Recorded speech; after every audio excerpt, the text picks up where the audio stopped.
Once again, now. Can we read what Ibn Kathir said? No. I know you don't want to read what he said. Because he's on the bus. I will let you read it. Don't worry. But the context that you're taking away, that I want your viewers to be clear about, is if you are Ahlul Dhimma and you're not fighting, you're living in the land of the Muslims, this ayah's reference is not about you. The ahkam of Ahlul Dhimma are many, right? But this ayah is for those that fight. When you fight then and subdue them after a war, yes, they will be humbled with the jizya. Go ahead.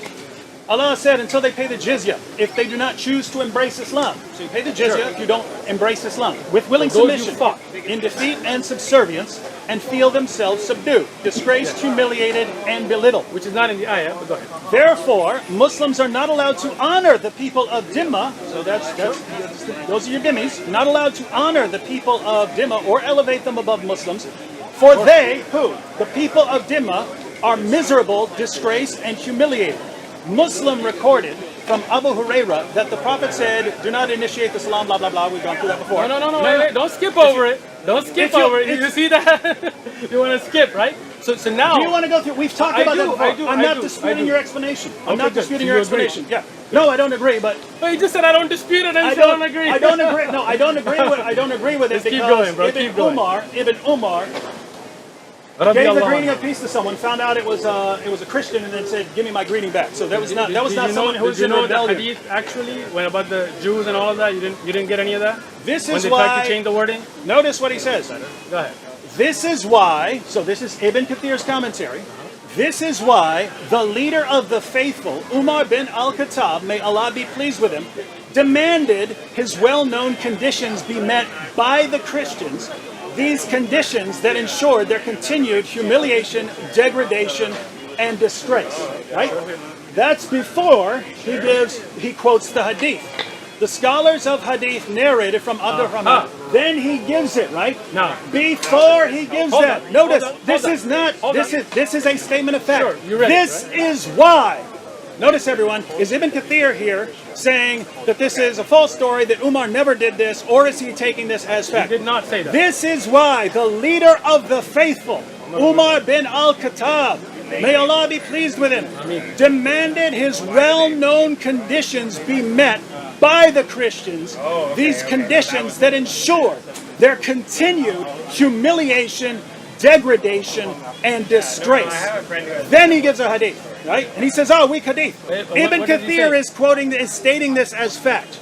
Even if you want to say, hey, Ibn Kathir didn't know what he was talking about, get under the bus, Ibn Kathir. You don't know what you're talking about. Even if you want to say he's quoting a doubtful hadith, he states it as fact that Umar did this. He states it as fact.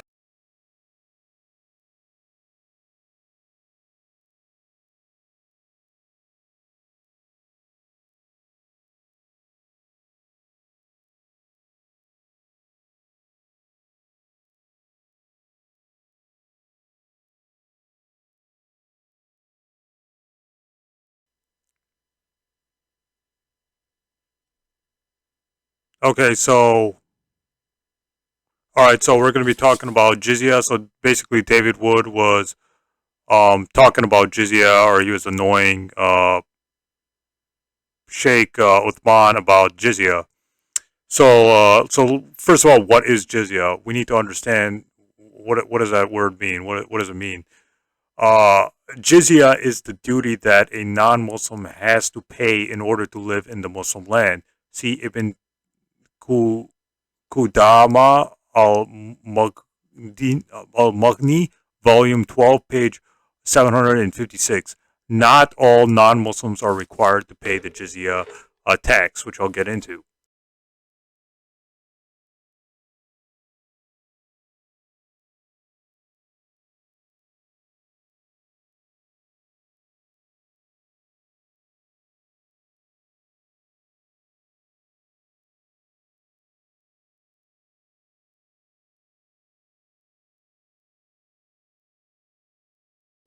So basically, there are conditions that may exempt or exclude non-Muslims from paying the jizya tax, which would be summarized as follows. Women and children don't have to pay the jizya. Old people don't have to pay the jizya, even if they're rich. Needy or mentally insane people, madmen, people who have mental illness, day laborers, servants or wage workers, a chronically ill man, even if he's rich, religious people who keep themselves free from paying, Christian priests, Jewish rabbis, etc. Uh, or if a non-Muslim participates in military service for protecting the country, so veterans, soldiers, etc. So if the Islamic State becomes unable to protect non-Muslims, then they are legally excluded from paying the tax. See Ibn Qayyum, Volume 1, page 8 and page 15, and also found in Al-Shafi al-Mum, page 172 to 171 to 172. So there are a lot of people who don't have to pay the jizya. Only like rich men would be having to pay the jizya, which I'll get into in a little bit.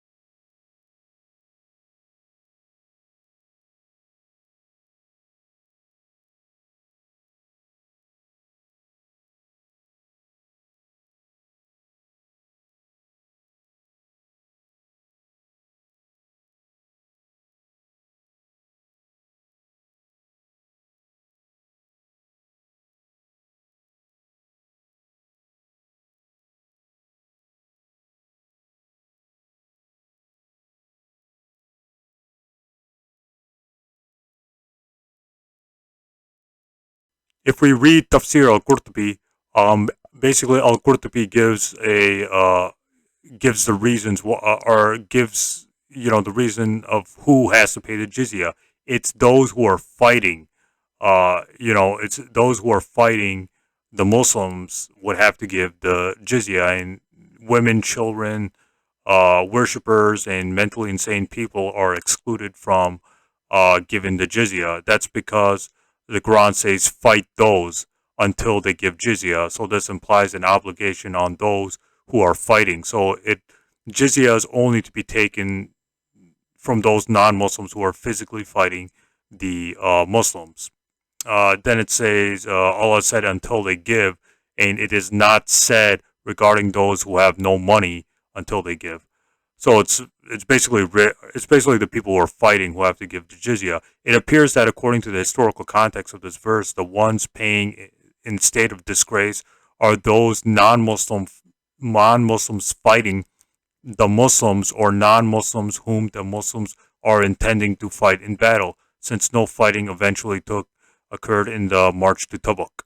Tabuk was the reason why the Quran chapter 9 verse 29 was revealed when the Prophet Muhammad and the Muslims were trying to fight the Romans when they heard that the Romans were going to invade Arabia. So in a self-defense measure, the Quran chapter 9 verse 29 was revealed. See, again, see Tafsir Tabari, Tafsir al-Qurtubi, etc., etc. See the tafsirs to see why the Quran chapter 9 verse 29 was revealed. It was revealed because of a particular incident.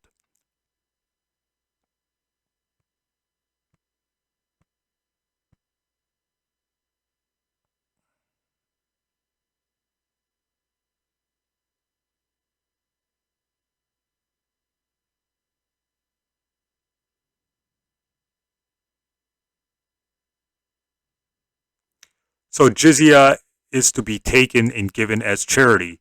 Umar bin Khattab said that non-Muslims are to be given from public treasury as charity. The source is Al-Anwil Lil Qasim ibn Salam, page 119. So basically what Umar bin Khattab, so basically the whole hadith or the whole story goes that Umar bin Khattab once saw an old man who was in need of money, so he gave him money out of the jizya, out of jizya as charity. So basically, jizya is not to be taken and used as self-serving purposes. Muslims can't take jizya and use that money for self-serving purposes. They have to take that money and give it to charity. Charity to help not just Muslims but non-Muslims as well, since Umar ibn Khattab gave jizya, he used jizya as charity to help a non-Muslim. So jizya benefits not only Muslims but basically needy non-Muslims, poor non-Muslims, whether they be Christian, Jew, Hindu, like whatever religion they are. Jizya helps the non-Muslims. So it's not to be taken as money from the Muslims, so Muslims can use that money for their own pleasure. No, it's to be taken. It's to be taken to help, um, you know, to help, poor people, whether they be Muslim or non-Muslim. Jizya is to be taken from the rich who can afford it, and not poor non-Muslims. Ibn Qayyim said, "It is not lawful to hold non-Muslim citizens responsible for what they are incapable of doing. They may not be tortured to pay tribute or imprisoned or nor flogged." The sources Al-Ahkam Al-Dahmi, Volume 1, page 137. So basically, non-Muslims, if there's poor non-Muslims or non-Muslims who can't pay the jizya, then they don't have to pay the jizya. The only people who have to pay the jizya is the rich non-Muslims who are fighting the Muslims. They have to pay the jizya.